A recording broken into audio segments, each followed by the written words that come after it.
ज्या वेळेला हरकती वगैरे आपण देऊ त्याच्यानंतर सुद्धा अशा प्रकारचं जर काही नोटिफिकेशन जर झालं, ही हा ड्राफ्ट आहे,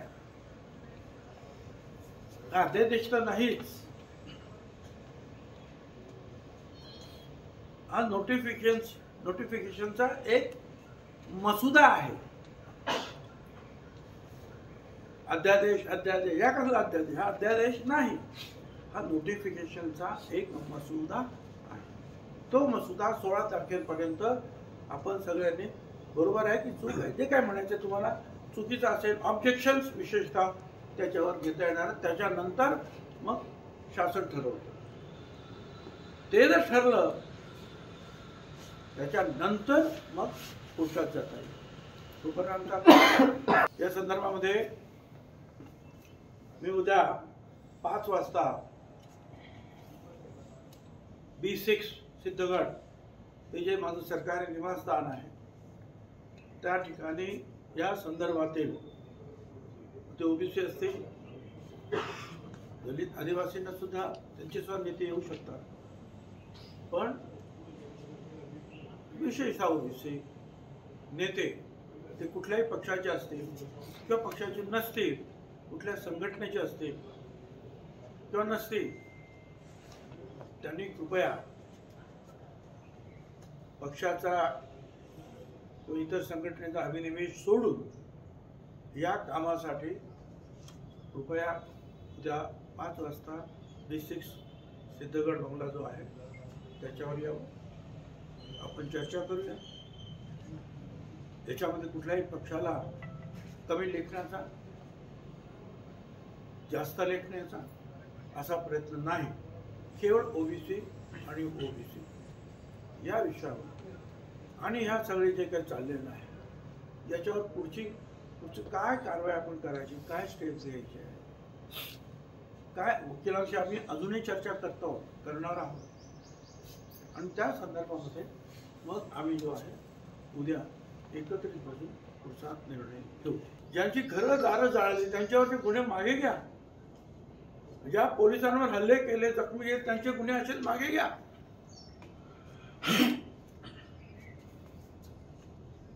हा नियम सगळ्यांनाच उद्या लागू होईल.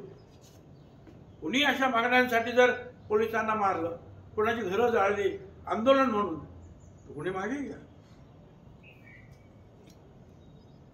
सरकारी भरती करायची नाही इतरांची, त्यांच्यासाठी वेगळं ठेवायचं. किती ठेवायचं त्यांच्यासाठी? ते प्रमाण किती ठेवायचं? क्युरेटिव्ह पिटिशन जे आहे ते न्यायालयामध्ये आहे, तोपर्यंत मराठा समाजातील सगळ्यांना 100% शिक्षण मोफत द्या. का बरं मराठा समाजाला ते 100% शिक्षण मोफत? सर्व ओबीसी, दलित, आदिवासी, ओपन हे सगळ्यांनाच द्या ना,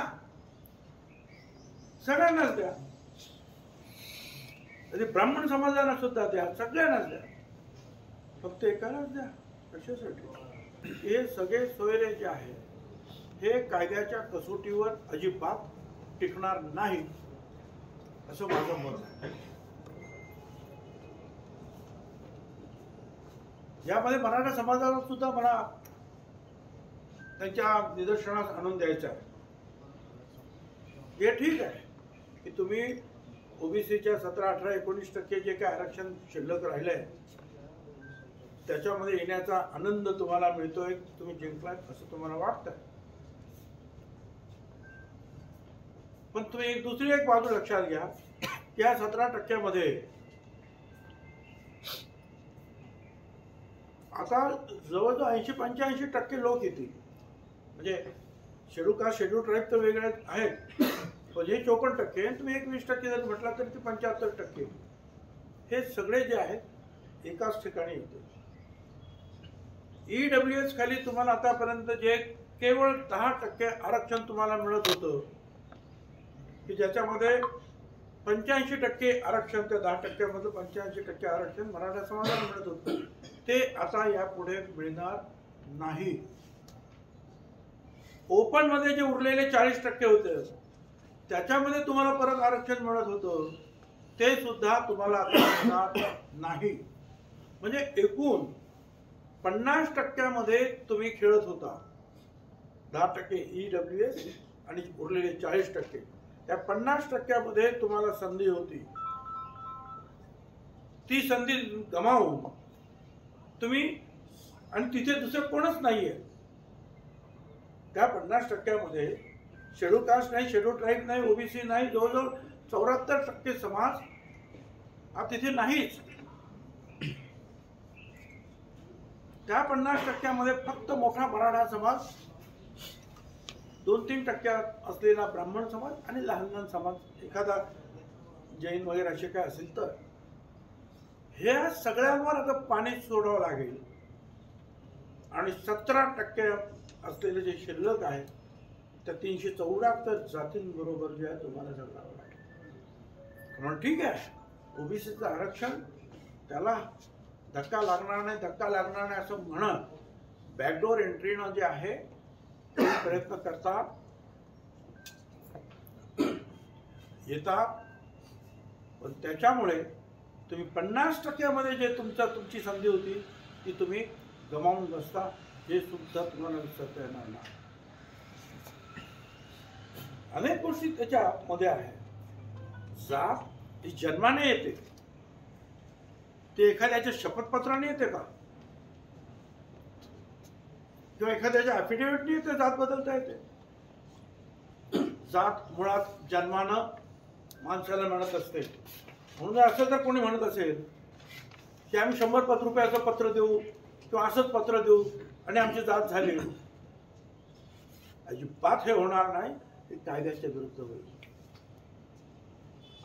आणि पुढे हे सगळे जर असे नियम सगळ्यांनाच लावायचे असं जर म्हटलं, दलित आदिवासी यांना सुद्धा, मग काय होईल? मग दलितांमध्ये पण कोणी घुसतील, आदिवासीमध्ये सुद्धा कोणी घुसतील. कारण तूर्त तुम्ही घाईघाईने जे वाचलं त्याच्यामध्ये जे आहे त्याच्यामध्ये हे schedule caste, schedule tribe, OBC ह्या सगळ्यांना ते लागू आहे. मग मला दलित समाजाच्या नेत्यांना सुद्धा, आदिवासी समाजाच्या नेत्यांना सुद्धा विचारायचं आहे की याचा काय पुढे काय होणार. अलीकडेच मला माहिती आहे की एक भांडण असं चालूच आहे की खोटी सर्टिफिकेट घेऊन आदिवासी समाजाची मध्ये नोकऱ्या घेतल्या. सुप्रीम कोर्टाने सुद्धा त्याच्यावर निर्णय दिला, त्या सगळ्यांना काढा जे खोटे आहेत आणि त्यांना त्याच्यावर भरपाई करा. तो प्रश्न अजून सरकार सोडवता बाकी येते. आता याच्या पुढे अशा रीतीने आदिवासीला सुद्धा लागू होणार का, दलितांना सुद्धा लागू होणार का? म्हणजे सगळं मोकळंच करून टाकलं. कोणी पण या, एक ॲफिडेव्हिट करा, एक पत्र द्या, काहीतरी झालं. मला वाटतं हे सगळं जे आहे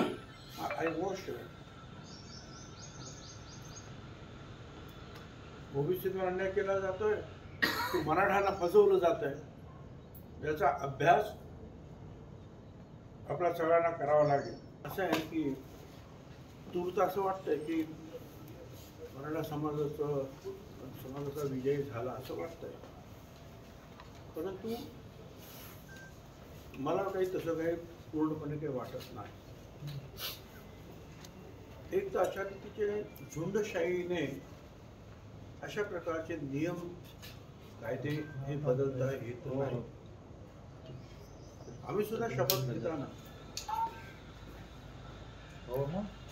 आम्ही काम करू without any fear and favour, कोणाला न घाबरता आम्ही निर्णय घेऊ, तुला फेवर करणार नाही असा सुद्धा अशी शपथ आम्ही सर्व मंत्रिमंडळाने घेतली.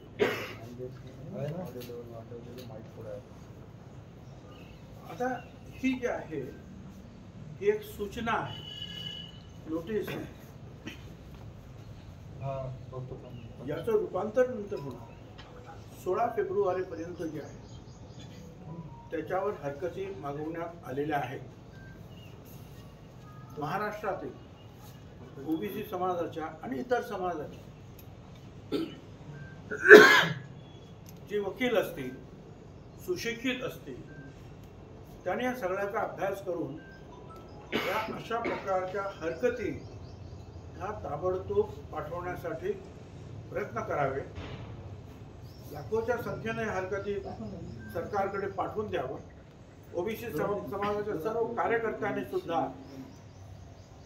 या हरकती अशा प्रमाणे पाठवाव्या की जेणेकरून सरकारला सुद्धा लक्षात येईल की याची एक दुसरी सुद्धा बाजू आहे आणि दुसरं सुद्धा काही लोकांचं मत आहे. माझी विनंती आहे त्या सगळ्यांना की नुसतं जे आहे एकमेकावर ढकलून